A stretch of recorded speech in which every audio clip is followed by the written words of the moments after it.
After a short while, Swamiji formally initiated Margaret in the vow of Brahmacharya and gave her the name Nivedita.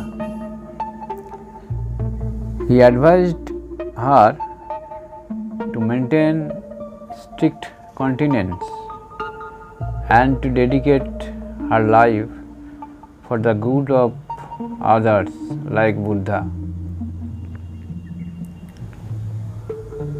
She realized the truth of Swamiji's words that the world's good was dependent on the good of India and that India's spirituality would show the path of beneficence to the entire world. So, she deemed her service to India to be the service to the entire mankind indeed. As desired by Swamiji, she set up a girls' school at Bosparalen and started the work of women's education following the national ideal of India. In 1902, Swamiji left the mortal plan, but Nivedita did not take the time even to mount many unfinished tasks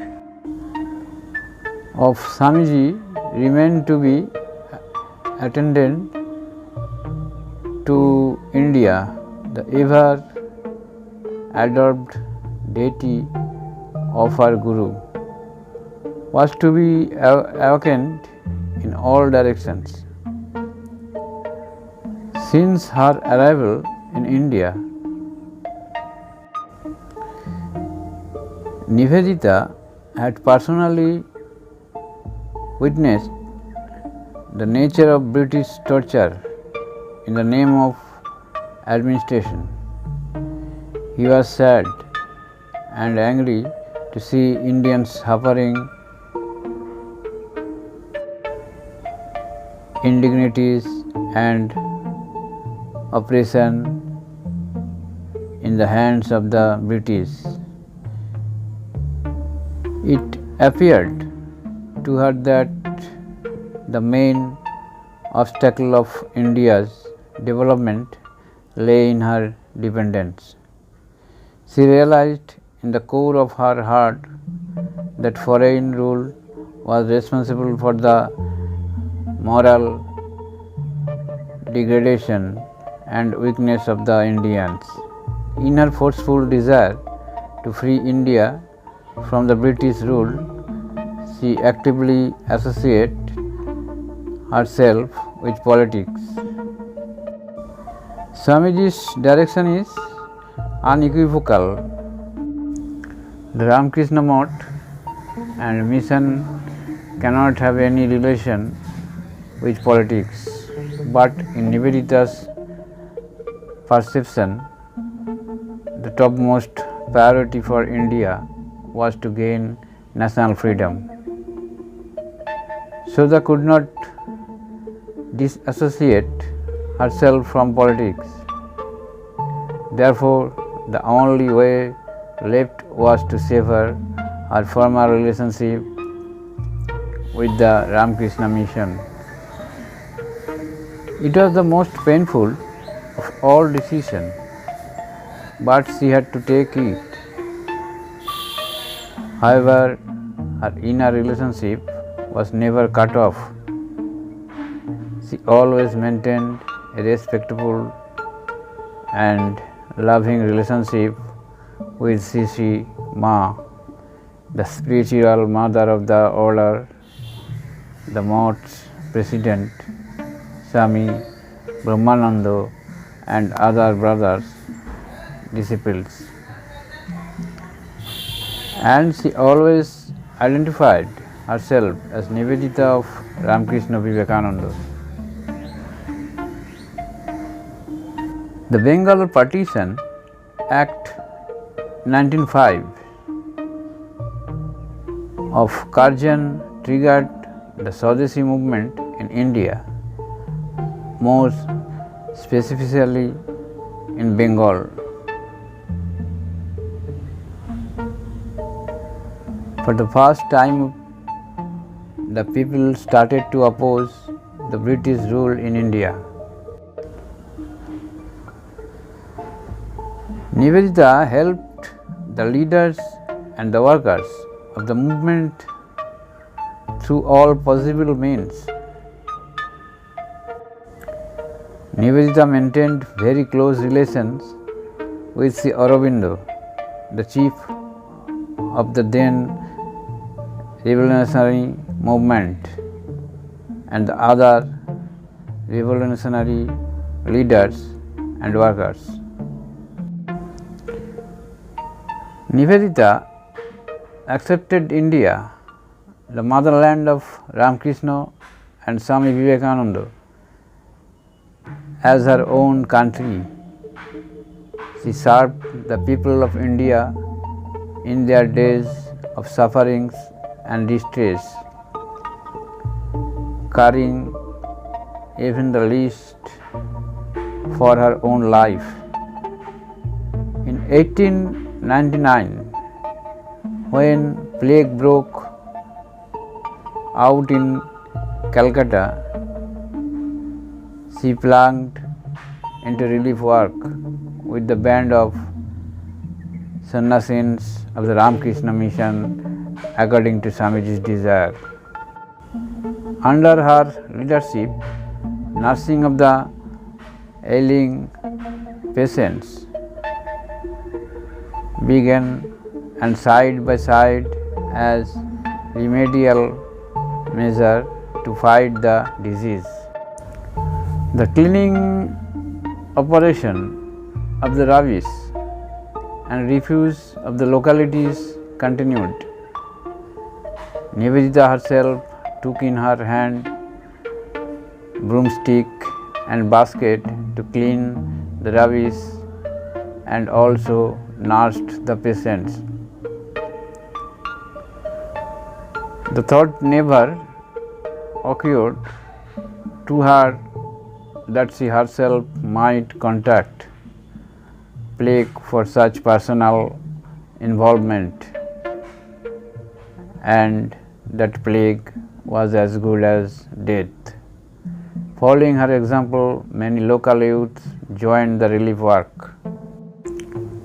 While living at Bospara Lane, Nivedita always stood by the side of her ordinary neighbors in their hours of pleasures and pain. Her sincerity made the neighbors feel that she was one of them. Still, she never crossed the social barriers regarding touch and food. Nivedita was an extraordinary orator and a powerful writer. Even before the came to India at the age of 30, she had established herself as a writer in the English intellectual circle. When she arrived in India and dedicated herself to the awakening of India's nationalist consciousness, she came to realize that her pen would be her main source of power. She started contributing articles on religion, literature, sociology, arts, and various relevant issues in both Indian and foreign journals. The Statesman, Amrita Bazar Patrika, Dawn, Prabhunananda Bharata, and Bal Bharati being some of them among the Indian newspapers and periodicals. She also wrote several books, the most remarkable of which are Kali, the mother, the wave of Indian life, cradle tales of Hinduism, the master as I saw him, etc. Many distinguished personalities of the day used to visit her Bosepara Lane residence regularly. Her versatile genius and knowledge in various subjects would charm everybody. She had to earn money from her writings and giving lectures, but she spent all to meet the expenses of the school. She was ever unmindful of keeping even the barest of herself. Many a day she had to go without food. All this hardship and the tremendous heat of the summer told heavily upon her health. She began to fall ill repeatedly. With a view to recuperating her health, she was persuaded to go to Darjeeling in 1911 along with the Bose family, but she became further ill there and finally she passed away on 13th October 1911.